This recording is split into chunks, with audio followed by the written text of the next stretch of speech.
पिछली कड़ी में हमने चर्चा की थी कि बदायूं, मुल्तान, झांसी तथा लाहौर के गवर्नरों ने मिलकर एक साथ रजिया के विरुद्ध विद्रोह का झंडा बुलंद किया, किंतु रजिया ने चतुराई से काम लेते हुए उनमें फूट डाल दी तथा पंजाब के गवर्नर कबीर खां अय्याज के विरुद्ध सैनिक कार्यवाही करके उससे लाहौर छीन लिया और उसे मुल्तान तक सीमित कर दिया। 13वीं सदी के बेरहम तुर्की भारत में रजिया सुल्तान किसी आश्चर्य से कम नहीं थी। उस युग में कोई स्त्री शायद ही सुल्तान होने जैसा दुस्साहस भरा जोखिम उठा सकती थी।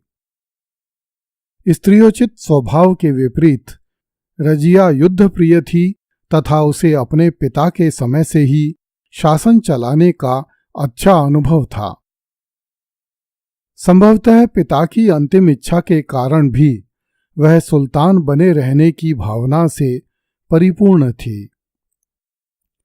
रजिया ने अपने नाना तथा पिता के राजदरबार में उपस्थित रहने के दौरान यह अच्छी तरह समझ लिया था कि सुल्तान को किस तरह दिखना चाहिए, किस तरह उठना बैठना और चलना चाहिए तथा किस तरह अमीरों, वजीरों और जन सामान्य के साथ व्यवहार करना चाहिए। वह राजत्व के इस सिद्धांत को भी समझती थी कि सुल्तान को धीर, गंभीर एवं आदेशात्मक जीवन शैली का निर्वहन करते हुए भी प्रसन्नचित्त, उदार तथा दयालु होना चाहिए। रजिया में यह भावना भी कूट कूट कर भरी हुई थी कि आदेश की अवहेलना करने वालों से इतनी सख्ती से निपटा जाना चाहिए कि वह दूसरों के लिए एक मिसाल बन जाए। वह अपने अमीरों को यह अनुभव कराने में विश्वास करती थी कि सुल्तान का ओहदा सुल्तान के दूसरे अमीरों से कितना अधिक ऊपर और कितना अधिक दिव्य है। इस कारण सल्तनत के अमीर सुल्तान के समक्ष जन सामान्य की ही तरह तुच्छ हैं। इन सब कारणों से रजिया ने सुल्तान बनते ही पर्दे का परित्याग कर दिया। वह स्त्रियों के वस्त्र त्याग कर पुरुषों के समान कुबा और कुलाह धारण करके जनता के सामने आने लगी।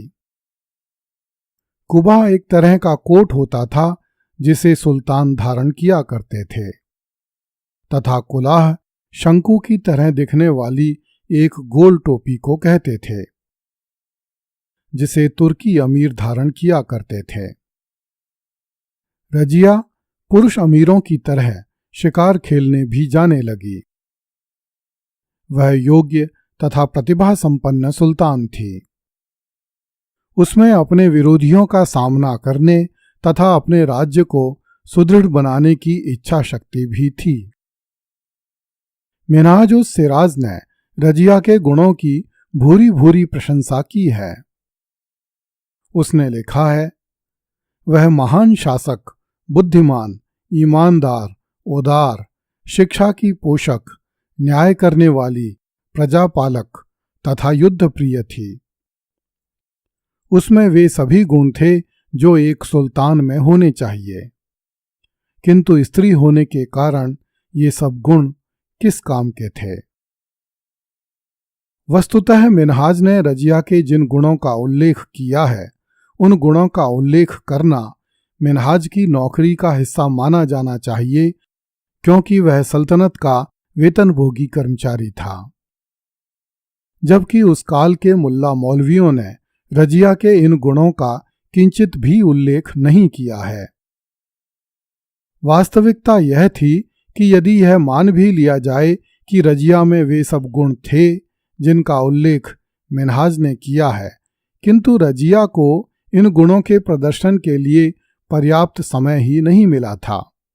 उसका शासन 3.5 साल का ही था। चूंकि तुर्की उलेमा और मुल्ला मौलवी मर्दों को औरत के अधीन रहना मर्दों के लिए अपमानजनक समझते थे, इसलिए दिल्ली के अमीरों एवं प्रांतीय गवर्नरों ने रजिया के विरुद्ध विद्रोह का झंडा कभी नीचे नहीं किया। ऐसी स्थिति में रजिया को सल्तनत के कार्यों में अपनी प्रतिभा दिखाने का अवसर ही नहीं मिल सका। दिल्ली सल्तनत की स्थापना होने के बाद दिल्ली में बहुत से इस्माइलिया मुसलमान बस गए थे, जिन्होंने शक्ति प्राप्त करने के लिए सुल्तान के विरुद्ध षड्यंत्र किया। उनके विद्रोह का सफलतापूर्वक दमन कर दिया गया और उनके समस्त प्रयत्न निष्फल कर दिए गए। ये इस्माइलिया मुसलमान कौन थे, इस संबंध में जानकारी नहीं मिलती है। मुस्लिम अमीरों एवं प्रांतीय गवर्नरों द्वारा अपने ही सुल्तान के विरुद्ध किए जा रहे संघर्ष को देखते हुए कुछ हिंदू राजाओं ने अपने खोए हुए राज्यों को फिर से प्राप्त करने के प्रयत्न आरंभ कर दिए। जियाउद्दीन जुनैदी ग्वालियर का हाकिम था। उसके द्वारा विद्रोह किए जाने की तैयारियां करने की आशंका से रजिया ने ईस्वी 1238 में जियाउद्दीन जुनैदी को दिल्ली बुलाया। दिल्ली में आने के बाद जुनैदी लापता हो गया। लोगों को यह आशंका होने लगी कि सुल्तान ने विश्वासघात करके उसकी हत्या करवाई है। इससे तुर्की अमीरों में रजिया के विरुद्ध घृणा तथा संदेह का वातावरण बढ़ने लगा।